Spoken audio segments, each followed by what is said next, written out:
Greetings. Welcome back to the program. Welcome back to Top Black TV. The memory of an elephant. You always hear that. You got the memory of an elephant. You know, it's not so much about the conscious memory of the elephant. It's the subconscious memory of the elephant that is in reference. Why do I say that? Watch this.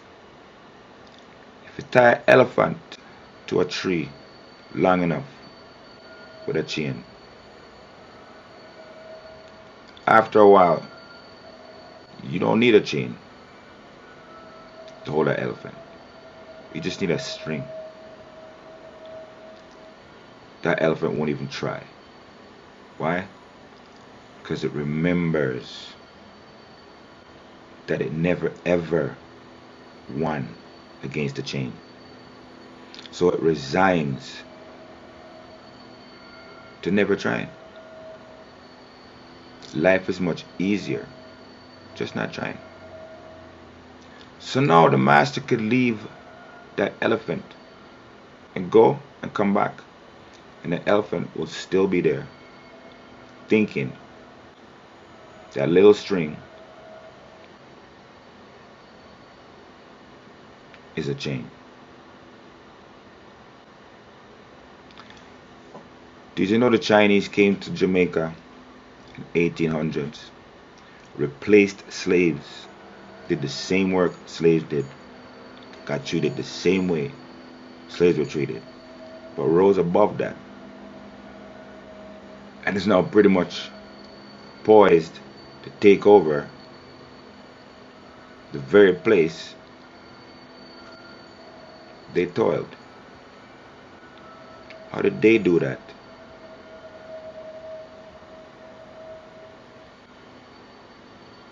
They don't have the memory of an elephant.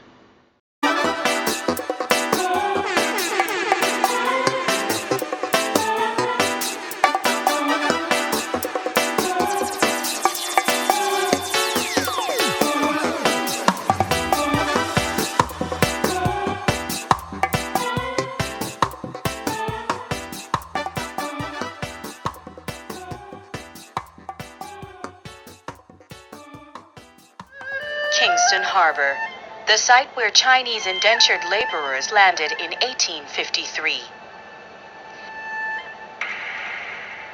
The end of the slave trade in 1834 brought problems for the English plantation owners. They were now outnumbered 40 to 1 and were not about to arm the freed Negroes and blacks with machetes for fear of revolt because of the way they were treated. Ex-slaves were not interested in working on the plantations. They were now free. The plantation owners faced a dilemma. Workers were needed to save their declining sugar plantations, the main source of wealth for Europe, particularly Britain. Efforts to recruit workers in Europe were unsuccessful. Encouraged by the colonial government of the time, the plantation owners turned to China. They didn't have anybody to work the fields, so they had to bring in laborers to do this. The British obviously already had a presence in India, already had a presence in China, so they started recruiting peasants from these areas. And in China during that time also there was a lot of starvation. So anything outside of China was a great opportunity. The Chinese were seen as less hostile, pliable, and hardworking. Thus began the Chinese indentured labor experience, or contract workers. The first large group of 267 Chinese Hakka immigrants destined for indentureship came via Hong Kong on July 30, 1854. Later that year, 205 more Hakka workers arrived here from Panama, where they were fleeing yellow fever. There was only one thing equal between the Americans and the massive black labor force: the possibility that tropical diseases would claim their lives. On arrival, they were taken to Spanish Town Prison to be sorted. Soon after, they would be on their way by horse-driven carts to their destination. Many were already ill on arrival and were sent to hospital in Kingston, where they eventually died. Less than 50 of this first 500 immigrants survived. Soon many Chinese indentured laborers realized that life in Jamaica was going to be very, very difficult. Nothing like the advertisements they had seen in China. Their world was about to be turned upside down. They had arrived into a system that had been embedded in slavery for 300 years, a system that did not know how to treat workers in a humane way. They were working on plantations that had only known one method of employment, which was brutality. Working conditions were brutal. The heat, the long hours in the cane fields, and the poor rations of food soon took its toll. Living conditions were harsh as they moved into recently vacated slave huts. Contract workers were beaten repeatedly for disobeying working conditions, for leaving the plantation, and for requesting to return to China. Many were broken. Unable to cope, many gave up and simply wandered the streets. Soon many turned to drinking and found themselves in debt. Unable to pay, they sold themselves to their plantation owners for the next few years. Many returned home to China, broke and unwell. Those that stuck it out and were freed after their period of indentureship opened small shops. Soon the island was littered with these little shacks. And so these new Chinese Jamaicans became known as shopkeepers. They tended to live just above the shop they operated. My father rented a little shop from a black lady next door who started a little tiny shop where we sold like half pint of gasoline, plums, half a pound of sugar, codfish and things like that. I remember that very much. I remember all those little details when I was younger. A very modest little shop. They worked hard and over time built a life for their families. The Chinese shops, as Jamaicans called them, thrived. Communities depended on them for foodstuff and house supplies, and Mr. Chin would always go the extra mile to cater to their needs. When I was growing up, a lot of Jamaican persons from the community would come and they would ask my grandfather for medicine. He knew about Chinese medicine. Homemade remedies was what he would give to persons. But like arthritis, pain and stuff, my grandfather would catch snakes and stuff like that and put them in a bottle with rum and he'd give it to them when they would come for different ailments. Today, the Chinese Jamaican community is well respected. They have left an indelible mark in many spheres of Jamaican life and contributed to building this island nation. Sacrifice your life for the poor, no matter what it costs. Out of that has emerged missionaries of the poor. You have to have a passion. You have to have a passion. You have to be passionate about what you do. It was amazing growing up in such a musical family. I think that's what really fueled the fire for us. What reggae music is an expression. Right? Whichever way you're feeling or a message that you're trying to relay is coming from the heart. I think the Chinese heritage is a big part of our Jamaican culture now. It's out of many one people now. Seeing that most of us are actually mixed now, we identify with Chinese people now, Chinese food, that kind of thing. It's a big part of our culture here in Jamaica at this point in time. But do we know their story and how they came to live in a land so far away? Although rarely discussed, memories of the traumatic indentured period remain. Who were these Chinese immigrants? Why did they come to Jamaica, an alien world compared to China? What did they expect? What skills and customs did they bring? How would they cope in the new world? How are they going to integrate into a new society, a new culture, a new language? How did they overcome? Yeah.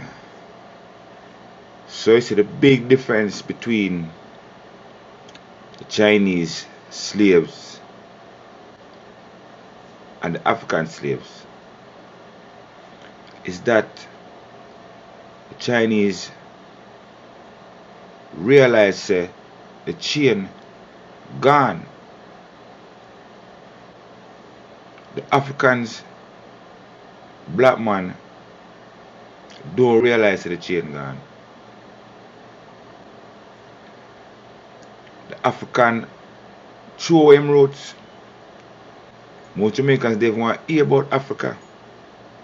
But you know say from the 1800s till now, the Chinese them don't let go them roots. Them keep in touch back home, steady. Yeah, so two things. Them keep in touch with them roots. The Jamaican Chinese today consider themselves more Chinese, traditionally Chinese, historical Chinese, more than they do Jamaican. And the next thing is, them don't have elephant memory. We do. We remember all of the psychological pain. We carry it with we. We use it as an excuse, as a crutch. The Chinese use it as empowerment. The same place where they was slaving is the same place them out to take over. The Chinese pretty much own Jamaica. I mean, the Jamaican government is giving them concessions, land concessions. They're building hotels, beach resorts. They're building 2 schools for the Japanese, for the Jamaicans. And what the Jamaicans have to give them in turn is the right to certain lands, the right to certain waterways. And if it doesn't stop, Jamaica, ironically, the land of Marcus Garvey and Bob Marley, will be the first Chinese colony in the Caribbean. What about this? What about the Asians taking over Africa? Oh, yes. Oh, my goodness. I made the comment when I was talked in about London. it. Yeah. Ethiopia, right? The only African nation to never be colonized up until now. Ethiopia is one of the largest recipients of Chinese aid in the world. Ethiopia also has a female president now. Shout out to the queen. But guess what? Ethiopia better do something fast, because they are becoming over-dependent on Chinese support. And why is the Chinese taking over Africa? Because they studied what the white man did, and they said we're going to do it better than the white man. They are coming into Africa for 4 reasons. Reason number 1, the China man is coming into Africa. China is overpopulated. I was just there a year ago in January of 18. There's too many of them. They got over 2 billion people in one country. America is only, 500 million? They got 2 billion. China is looking for unexploited lands where they can send their excess poor people. Africa is perfect. That's number 1. We got to reduce the population of China, so we're going to send all of our unwanteds to Africa. Same thing Britain did when they founded the 13 colonies. Second reason China taking over Africa, look at all the poor Africans. Can you imagine a better place to go and open up your factories and businesses where you can pay people even less than what you pay them in China? There's no minimum wage in many African countries for foreign businesses. You can exploit African labor better than you can exploit Taiwanese and Vietnamese labor. So the second reason they're in Africa, because guess what? I keep more of the profit. Third reason they in Africa is to take over the resources, just like the white man. That's why they're giving out all these loans. These are not grants. Let me be clear. The money that China is giving Africa are not grants. They are loans. You might say, why is China giving Kenya more money than they know Kenya can pay back? You follow me? Why are they giving a poor country like Ethiopia more money? Because they don't want you to pay it back. Because when you look at the contract, guess what it says? If you default on this loan, we keep all your tea fields are mine. All your copper mines are mine. All your oil reserves are mine. And guess what? You already have an African nation that has defaulted on the loan. I think it was Kenya. But don't quote me. As a result of the default, China now owns all of a particular resource in that country. And the fourth reason that they are in Africa is to make the Africans dependent on them culturally, intellectually, educationally, and otherwise, because China plans to colonize Africa the same way the white man did. And I'm hurting by saying this, y'all. You know why I'm hurting? Because Patrice Lumumba died for Africa to be free. Thomas Sankara died for Africa to be free. Steve Biko died for Africa to be free. Chris Hani died for Africa to be free. Amilcar Cabral died for Africa to be free. And after all the blood that has been spilled, Dedan Kimathi died for Africa to be free. And after all the blood has been spilled, you mean to tell me 60 years after we kicked the white man out, you want to roll out the red carpet to the Chinese? It's like slavery all over again. It's slavery all over. Oh, but it's different now because guess what the Chinese are doing? They adding a little twist. They're building military bases and police stations everywhere they set up shop. I'm going to be interviewed by Geopolitics magazine next week. They contacted me last night. They want to interview me because Geopolitics is the first African country that has a Chinese police station. Can I ask you a question? If you are the president of Wakanda, Right. you are a sovereign nation. I want to come and do business in your sovereign nation. Can you please tell me why you allow me to bring my own police? You are a sovereign nation. Part of being sovereign means what? You control the military. But Africa is letting China bring their own police. Let me tell you what's going to happen. Let me tell you what's going to happen. The Chinese as disrespect, and by the way, they are as disrespectful in Africa as they are here. Right. So when you read these stories in New York about the sister being beat up in the nail salon, Yeah, I remember that, yep. they do the same thing in Africa. Yeah. Oh, the Chinese think they own it. When you go, you want to see what I'm talking about. Guess what? I'm going to tell you what's going to happen. There's going to be a conflict. An African is going to get disrespected by Chinese. It's going to turn into a group conflict, and the Chinese military is going to hurt one of our African brothers and sisters. It's going to turn into a civil war. Yeah. And then China going to send a whole army in, and they're going to colonize that whole country. And they're going to do just like America does. We just making your country safe for democracy.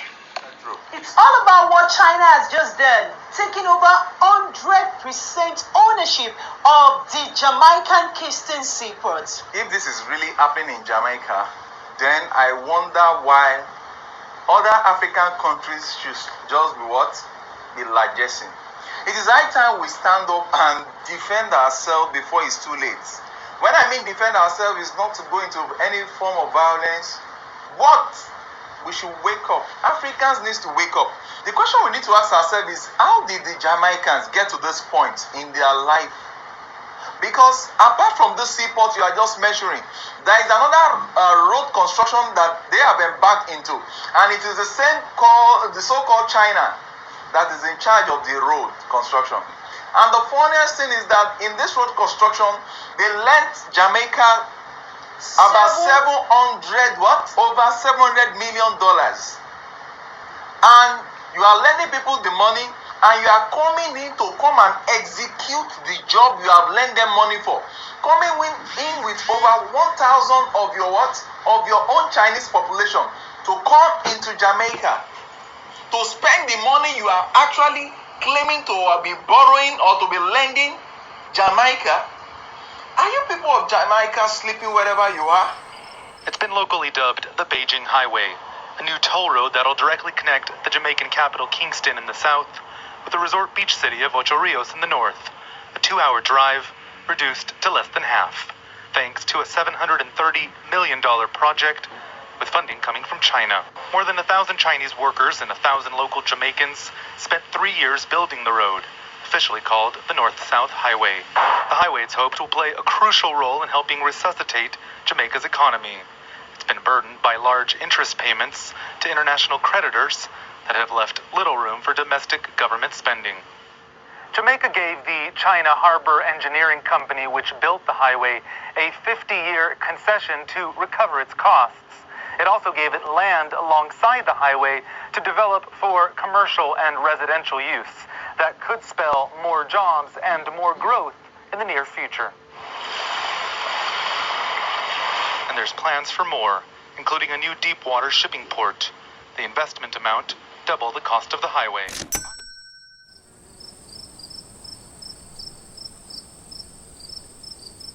Jamaica is a Chinese loan.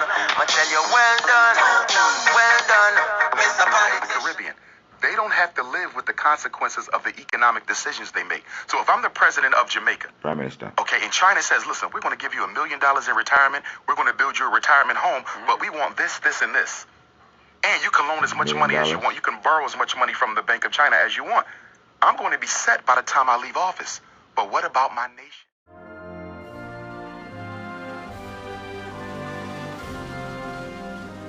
I am a Jamaican. Jamaica is my country, and me represent for my country. And when me see something not right in my country, and me feel like it deserve to talk about, I go and talk about it.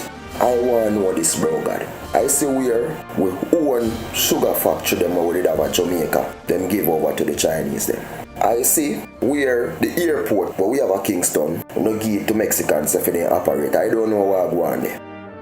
Now, news reaching me, news publicized out there now, that our big dirty thinking wharf we got.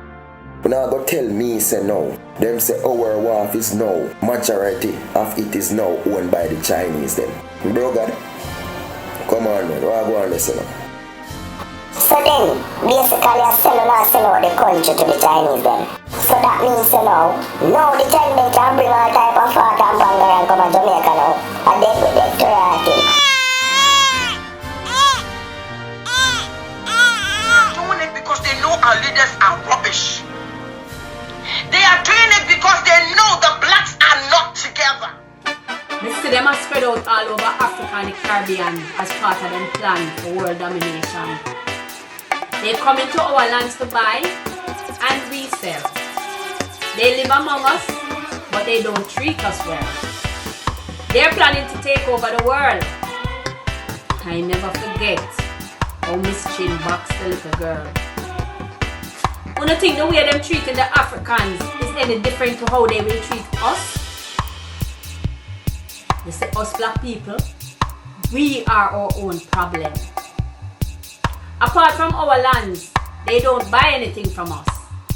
But we buy them food, we buy them clothes, we buy everything from them. That is one of our problems. We sell our land to a people who speak a language we don't understand. Should they be plotting against us? Will we understand them? That in itself is a problem. Should they flood our land to implement their plan? We'll get the same treatment as the African. I know someone are going to say that will never happen. Should these Chinese swarm our country like bees and decide to do us harm, what have we to withstand them apart from the little firearm where uno have a use by each other? All I want to know, they think the Chinese are come to save with. These are the very people who could put us back into slavery. And while we busy killing off each other, others are busy making their plans. I see the videos with the Africans. I see how the Chinese are treat them bad. Which leads me to want to speak to our bro God, the Honorable Mr. Andrew Holness. Sir, my ear say you're God-fearing, so I guess you have some holiness. Mr. Holness, I implore you to remember the oath that you swore to our nation and the land of your generation. Please do not sell or lease any more of our lands to these Chinese. Please don't sell us out to them. Remember your national pledge and your national anthem. Me see them a come for them slice of the paradise. But please remember our heroes' sacrifice. These people are not coming to help us Jamaicans. They are coming to help themselves, just like the other nations. And all I want to think the Chinese did not come to save with. These are the very people who could put us back into slavery.